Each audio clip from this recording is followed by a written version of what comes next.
itatokea nchi moja itatukubali, itasema inatutambua, lakini tuko kwenye mtego. Nimeona kitu hichi kwamba inapotukubali itamwaga roho za ushoga, watoto wadogo, wavulana wadogo wakijiuza.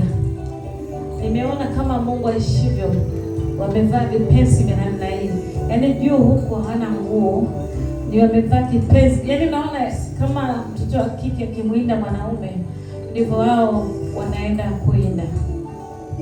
Kwa tutakubali msaada na tutakubali roho hiyo kupandwa.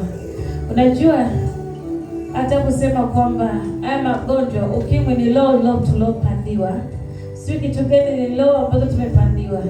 Kwa hiyo kila nguvu ya sadaka nyuma ina mzigo. Ni sadaka gani ambayo mtapewa nyie?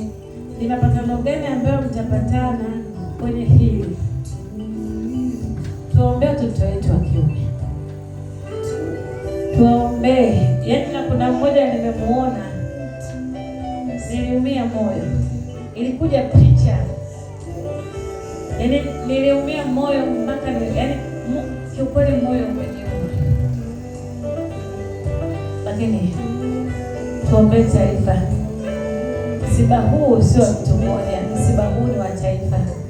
Taifa likikosa kumkazi, ile roho iliyokuja kama corona, huyu kaumwa, huyu kafa, huyu kaumwa, ndio hiyo roho ile imemwagwa namna hiyo. Tutaponea wapi? Tunaotaka ndoa tutaolewa na nani? Yaani tuombe sana,